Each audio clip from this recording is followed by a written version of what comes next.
right, guys, this is Crazy Kev here, and I'm here with Edgardo Caraballo Jr. How we doing, my man? I'm doing good. How about you? Doing good, doing good. So, man, it's been a little bit since we've seen you in competition. Talk to us about maybe what could be next in the future for you, man.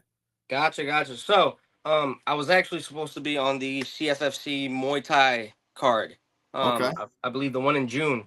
But as I was getting ready, my opponent just kept on giving us more and more issues.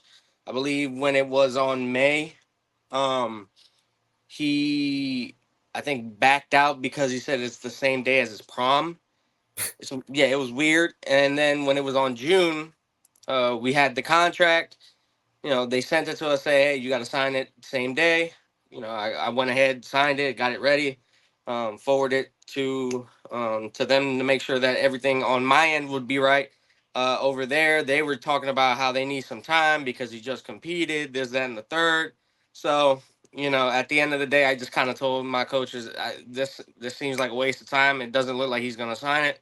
So, we kind of scrapped that, but on the bright side, in July, I'll be going to Puerto Rico to compete for the first time in a long time in jiu-jitsu. So, that at least we got something going on. Yeah, no, that's awesome, man. That's definitely some good news. And with that being said, you've done a little bit of some grappling competitions as well too. When you're competing for these jiu-jitsu tournaments, are you still going, with MMA, or are you just going strictly jiu-jitsu to focus on this event you have coming up? Um, to be honest with you, I just kind of do whatever, Okay. honestly. I don't. It's weird to say I don't specialize it just to jujitsu when it comes to that because, like, in the same day I'll train jujitsu, and then right after that I'll start training boxing. Or maybe if I just want to get like a bigger sweat in, I'll go to a different gym and I'll do Muay Thai, just to like start getting a little bit more sweat in. Maybe a little bit more work. Like I know I got another gym where I can stay there for like 3 hours and work instead of the normal one or two at Team Taino.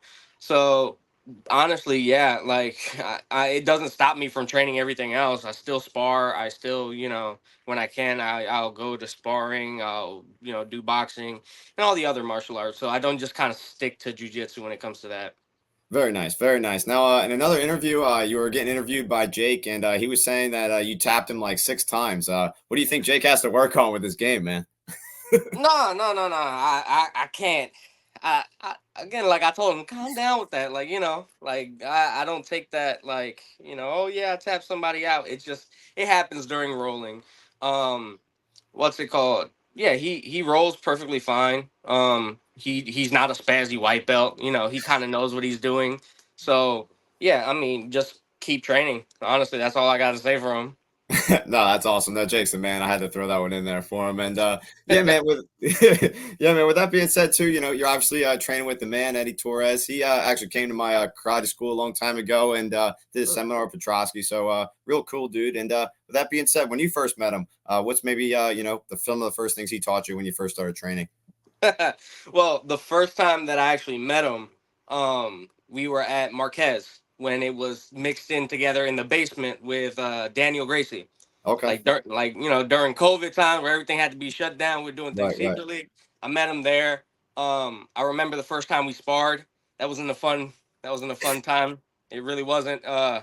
If you talk to him, he still got the footage of that sparring session. So, but yeah, like I guess he kind of like took a liking to me. He was like, "Yo, if you want to train a little bit more, jujitsu with other people, different looks, you are always welcome to come to my gym." And then I believe I just, I took his, you know, I decided to take him up on that offer, and then honestly, I've been hooked ever since. I've been going to that gym. It's my main gym that I go to, and yeah, it's been going well ever since. Yeah, no, that's awesome, man. And not just Eddie Torres. I mean, you also got a couple other beasts in Philly that you're training with. Talk to us about some of those other training partners that you're with, and how they push you to make you the best version of you. It's funny that you say that because, like, when I really think about the people that I train with, it's like I see all these kind of big people, like Pat Sabatini. Like, he's probably one of my favorite person to go with, even though I get my behind whooped every time I go with him. Him, uh, Cameron Scalio, if you just saw Fury 10, you saw how, amazing of a show he put on. Oh yeah. Uh, what's it called? Parker Cropman. That's a D1 wrestler. So if you could stand up with him, you're pretty good at grappling. So yeah, we got all those people. Eddie's finally coming back and training with us again because you remember he had that little not little, but a pretty major knee surgery. Oh yeah. uh Andre Petrosky Oh yeah. training with all these people is just like, I'll look at it and I'll think about it and I'm like, damn, I feel like a small shrimp going up against these big people. But then I notice how big of a jump my game gets going with these people. So yeah. Yeah, no, definitely, man. Like you said, that's definitely some beast. And yeah, Pat Sabatini, I definitely think is one of the best grapplers in his division, no doubt. And No doubt. yeah, and with that being said, man, too, outside the cage, man, what do you typically like to do? uh do you have a couple hours? I can tell you everything I really like to do, to be honest with you. Yeah. I'm a big geek. Like Okay. when I'm not, training, either I'm, collecting Pokemon cards. I, play music. I think I play 12 different types of instruments. I'm drawing. I'm doing different types of art. I, anything that I can find myself doing, I'll just do it. Very- Like I think, what's it called?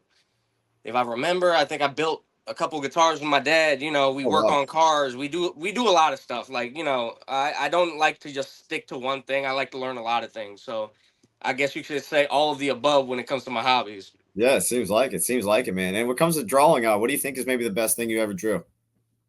Um, I personally like traditional Japanese art.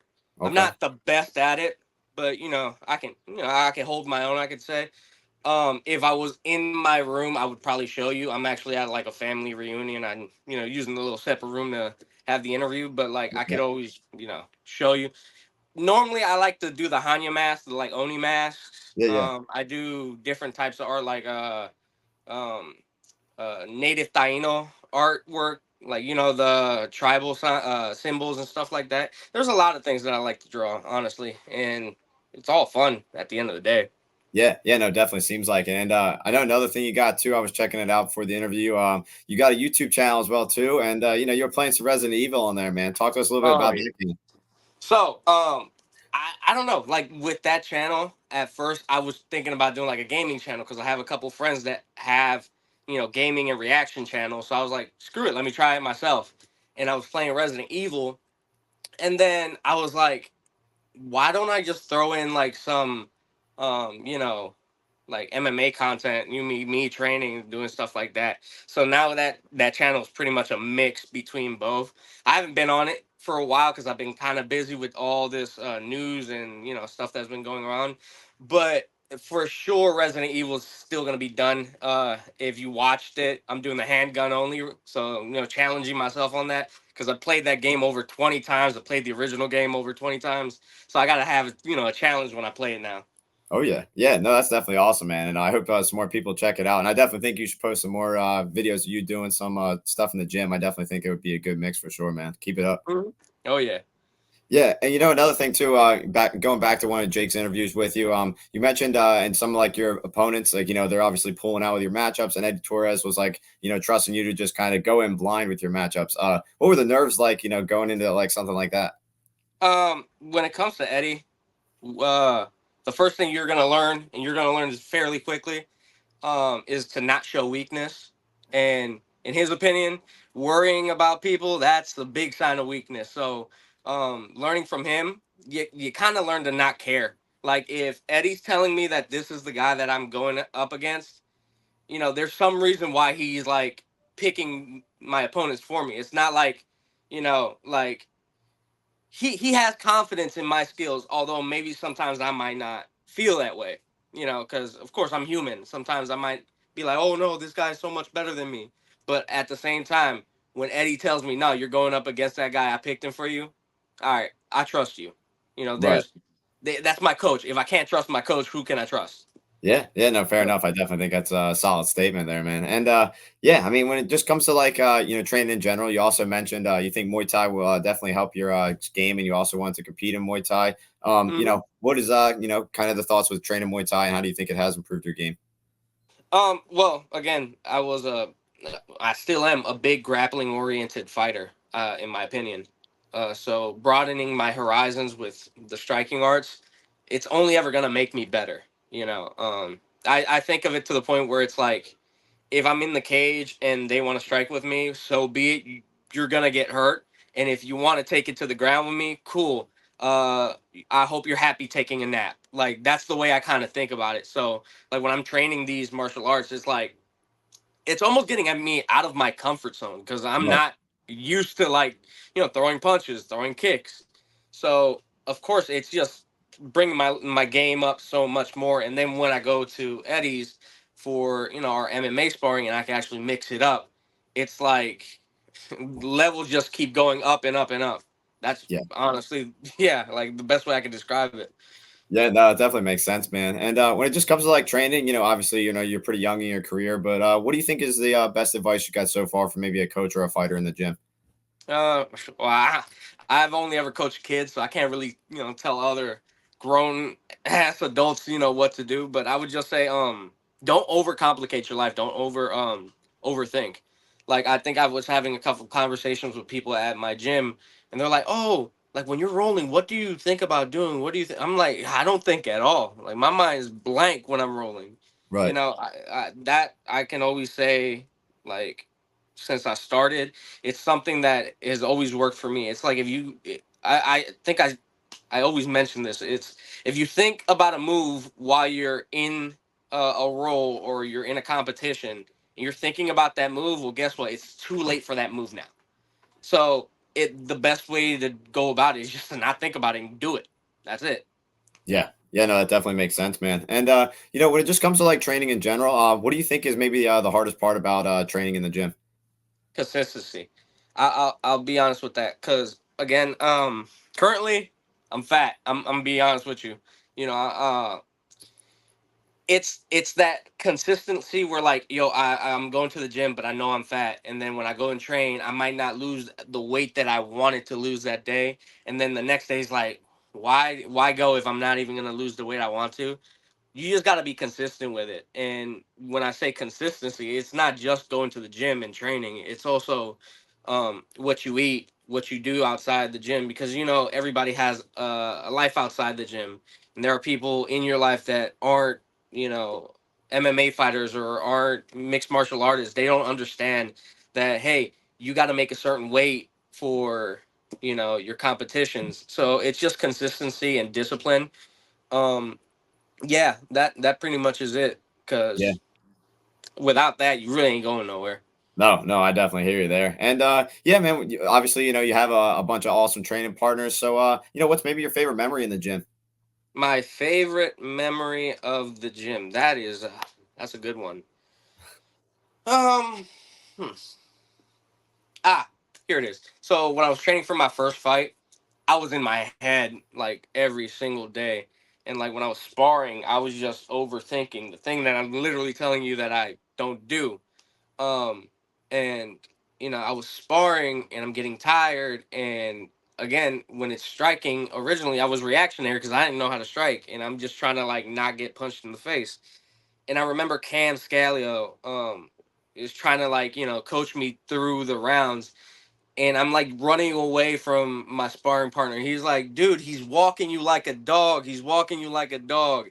And it's just been stuck in my mind. Like, now when I train and I actually do have a little bit of striking and I feel like I'm just being reactionary and running away, I just hear his voice saying, he's walking you like a dog.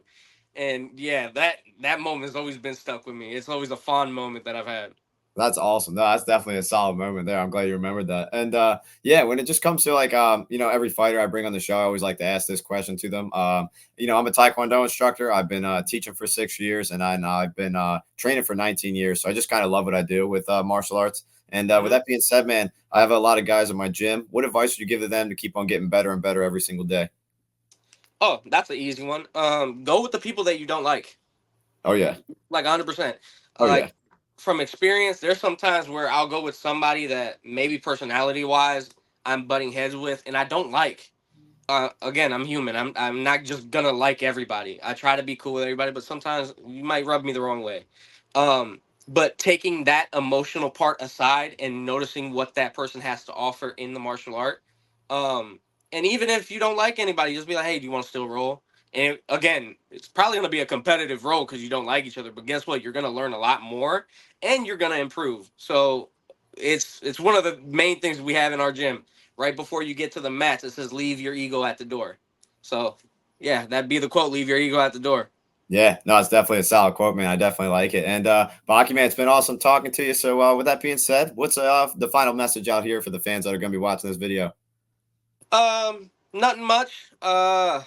If you enjoyed me, there's a lot of ways you can find me. I have, my Instagram, I have my YouTube, as you mentioned.